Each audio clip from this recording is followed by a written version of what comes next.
Asal-usul kejadian terbentuknya embrio pada hewan.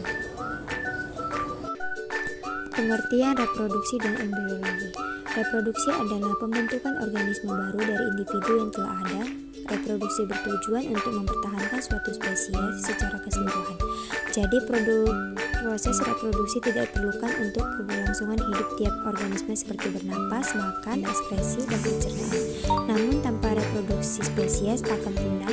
Reproduksi dapat dipandang dari berbagai tingkatan. Pada tingkatan molekuler, reproduksi menyangkut kemampuan kas asam nukleus untuk mengandalkan diri.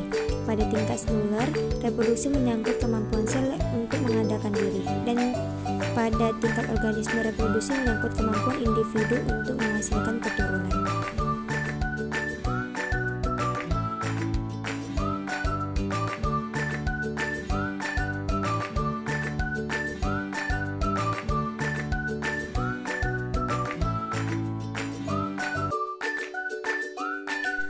Embriologi adalah ilmu yang mempelajari tentang perkembangan organisme mulai dari zigot hingga lahir atau menetas.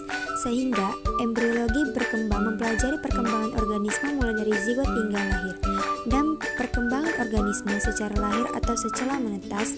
Jadi ruang lingkup embriologi pasca lahir atau pasca netas seperti metamorfosis pada serangga atau regenerasi pada binatang laut. Jadi ruang lingkup embriologi perkembangan lebih luas dibandingkan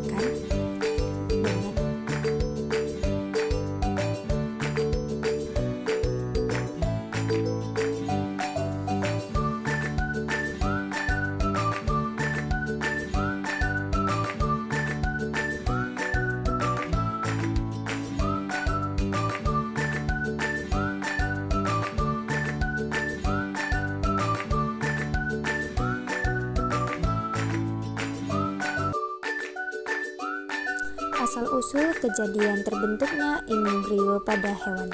Asal-usul terbentuknya embrio pada hewan dimulai dari proses produksi seksual di mana sel sperma jantan membuahi sel telur betina. Proses ini disebut fertilisasi. Setelah terjadi fertilisasi, sel telur yang telah dibuahi atau zigot akan mengalami serangkai pembelahan sel secara mitosis. Berikut tahap-tahap pembentukan embrio pada hewan.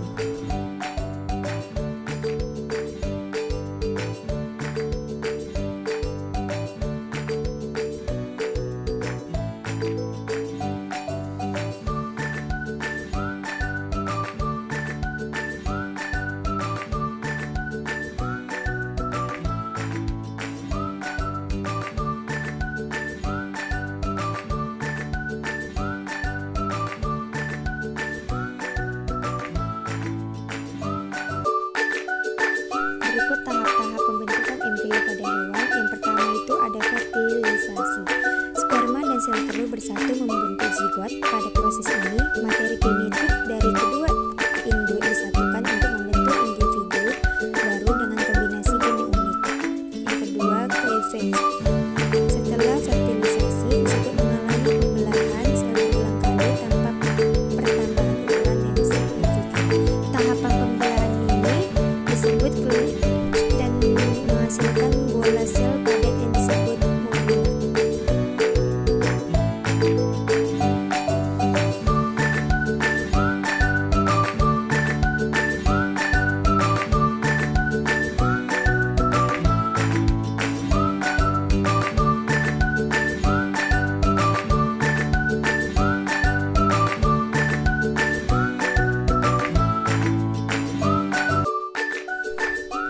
Yang ketiga yaitu gastrulasi. Gastrulasi adalah proses pembentukan ketiga daun kecambah yaitu ektoderm, mesoderm, dan entoderm. Gastrulasi erat hubungannya dengan pembentukan susunan saraf atau neurulasi, penjelmaan bentuk tubuh primitif dan merupakan prode kritis perkembangan. Sejak blastula, daerah ektoderm, mesoderm, entoderm, noghort, dan dam saraf dapat ditentukan dengan teknik pewarnaan vital. Pada gastrulasi terjadi rentetan perpindahan daerah tersebut dari permukaan blastula ke sebelah dalam menuju tempat-tempat definitif.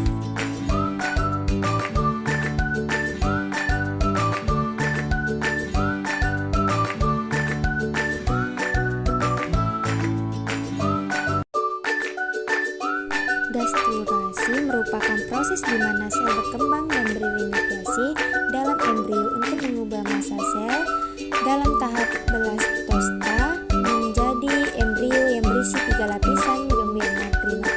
Migrasi sel tersebut terjadi secara terigrasi yang dilakukan melalui berbagai macam gerakan-gerakan morfogenik. Hal penting gastrulasi adalah bahwa beberapa sel pada atau dekat permukaan blastula berpindah ke lokasi baru yang lebih dekat. Hal ini akan mentransformasikan blastula menjadi embrio berlapis 3 yang disebut dengan gastrula.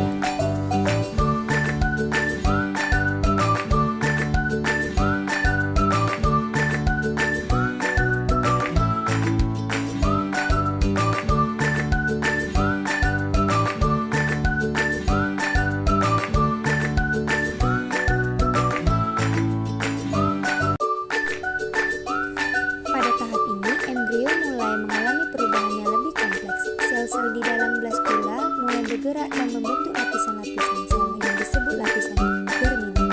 Lapisan-lapisan ini terdiri dari lapisan utama. Yang pertama itu ada ektodon, yaitu lapisan terluar yang akan berkembang menjadi kulit, sistem saraf, dan organ sensorik. Yang kedua yaitu mesodon, yaitu lapisan tengah yang akan berkembang menjadi otot, tulang, sistem peredaran darah, dan organ-organ lain.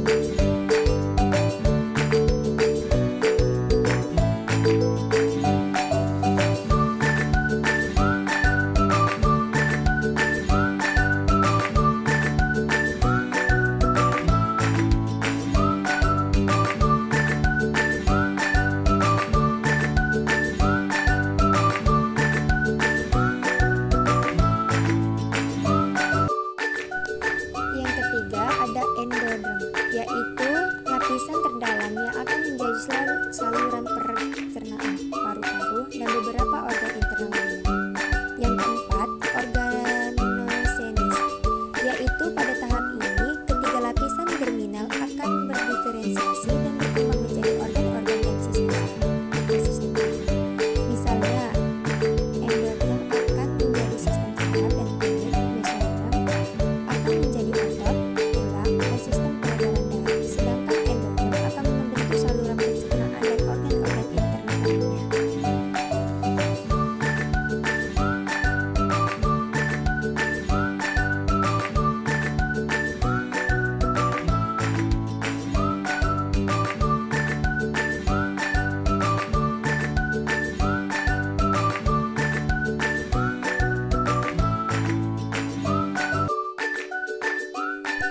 Yang kelima, yaitu perkembangan dan diferensiasi. Setelah organ-organ utama terbentuk, embrio terus berkembang dan mengalami diferensiasi sel yang lebih struktur, sehingga membentuk jaringan dan sistem yang lebih rumit. Embrio akan tumbuh hingga menjadi janin atau fetus yang memiliki bentuk lebih jelas menyerupai hewan dewasa. Proses ini dipengaruhi oleh faktor genetik dari kedua induk serta faktor lingkungan tempat embrio berkembang, seperti nutrisi, suhu, dan kelembapan.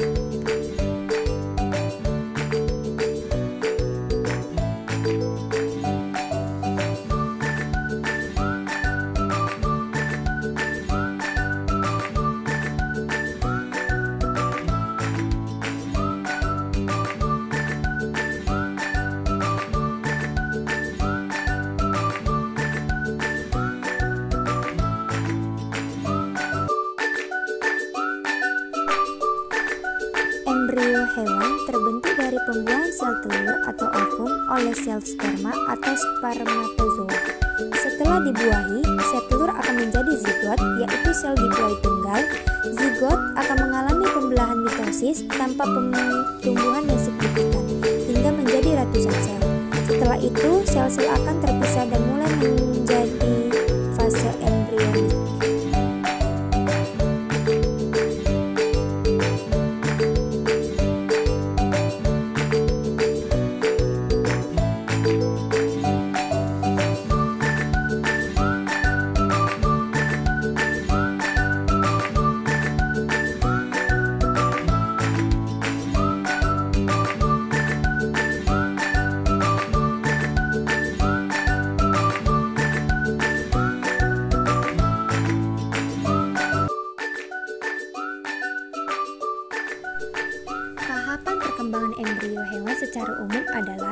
Zigot membelah menjadi morula, morula berkembang menjadi blastula, blastula berkembang menjadi gastrula, gastrula berkembang lebih lanjut termasuk terbentuk organ. Periode embrio dimulai sejak terjadi zigot hingga hewan dilahirkan atau ditetaskan. Pada manusia, istilah embrio digunakan hingga akhir minggu ke-7 setelah pembuahan. Setelah itu, anak yang belum lahir disebut janin.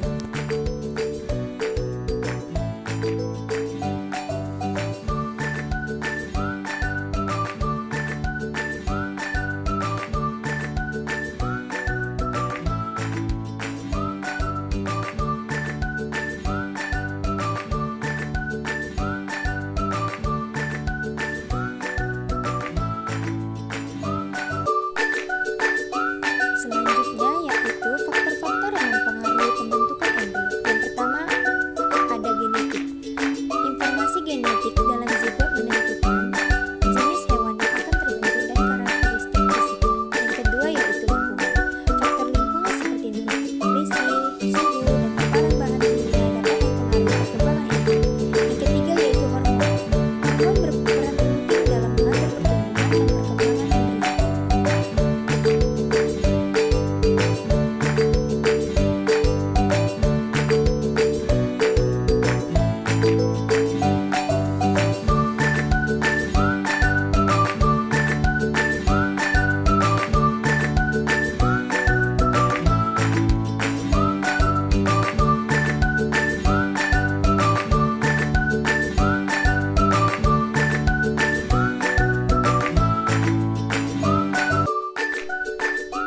Variasi pembentukan embrio pada berbagai hewan. Meskipun proses dasar pembentukan embrio pada semua hewan adalah sama, terdapat variasi yang signifikan di antara berbagai spesies. Misalnya, yang pertama itu ada ovipar.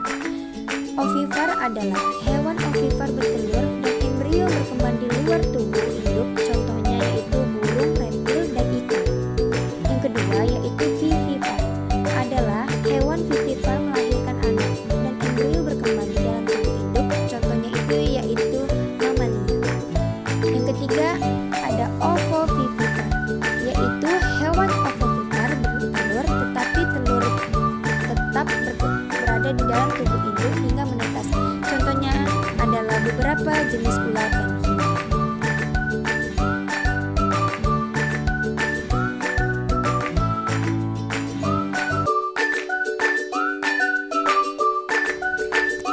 Gambar ilustrasi tahapan pembentukan embrio bisa kita lihat dari gambar yang sudah ditampilkan.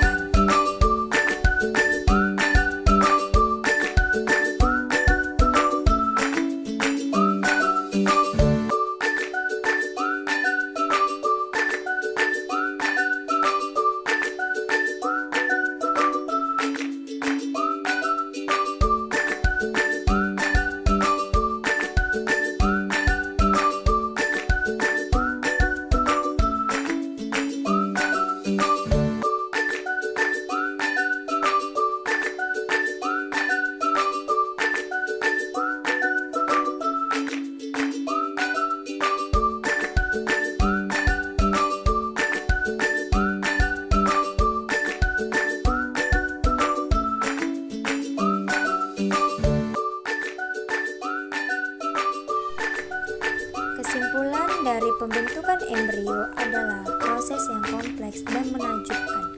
Dari satu sel tunggal, zigot dapat berkembang menjadi individu yang lengkap dengan berbagai organ dan sistem tubuh.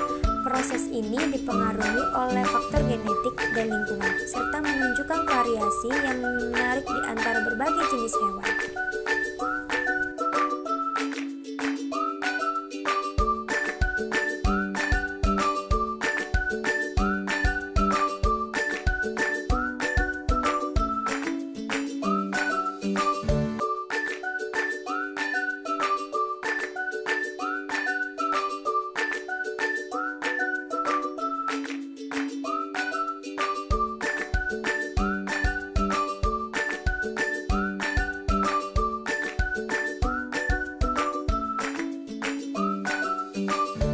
Selanjutnya yaitu siklus hidup hewan. Dalam siklus hidup hewan, dalam ontogenik hewan terdapat 4 periode pertumbuhan, yaitu yang pertama adalah periode embrio. Periode embrio dimulai sejak terjadinya zigot atau telur yang dibuahi sampai dilahirkan atau mamalia atau ditetaskan atau ikan amfibi, reptil, dan burung. Yang kedua yaitu periode muda. Periode ini dimulai sejak kelahiran hewan hingga mencapai bentuk yang sempurna atau dewasa. Pada periode ini ada 2 macam pertumbuhan, yaitu pertumbuhan langsung dan tak langsung. Pembagian periode muda ini ada yang pertama, A. Pertumbuhan langsung. Terjadi jika anak yang dilahirkan telah mempunyai suasana tubuh seperti hewan dewasa. Pertumbuhan selanjutnya hanya berupa penyempurnaan alat-alat, terutama alat kelaminnya. Contohnya kebanyakan vertebrata, seperti reptil, burung, dan mamalia. Yang B yaitu pertumbuhan tak langsung. Jika individu baru yang dilahirkan atau ditetaskan mempunyai susunan tubuh yang berbeda dari induk dewasanya, hewan baru tersebut dikenal dengan larva. Selanjutnya larva akan melakukan metamorfosis untuk menjadi individu yang sempurna seperti bentuk dewasa. Kebanyakan serangga dan amfibi melakukan pertumbuhan tak langsung.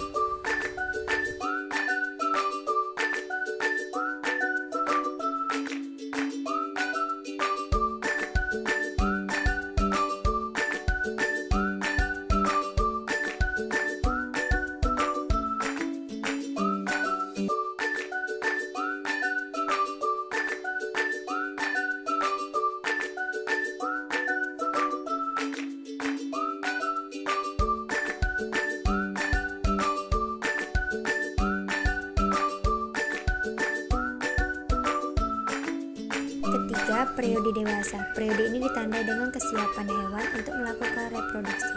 Pada vertebrata, periode ini cukup panjang, sedangkan pada beberapa jenis serangga, periode ini sangat pendek. Misalnya tongderet, masa dewasanya hanya beberapa minggu, padahal larvanya hingga mencapai beberapa tahun.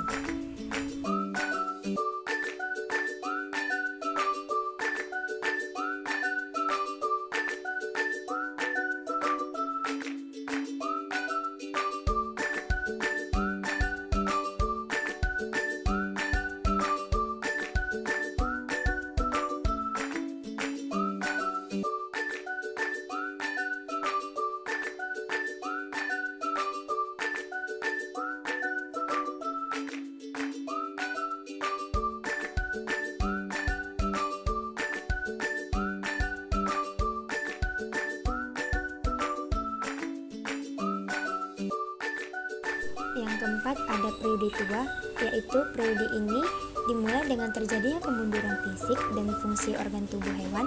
Periode tua ini diakhiri dengan suatu kematian. Seperti kita ketahui, walaupun hewannya telah mati, tetapi kelanjutan hidup hewan diteruskan oleh sel kelamin yang dikeluarkannya sebelum mati.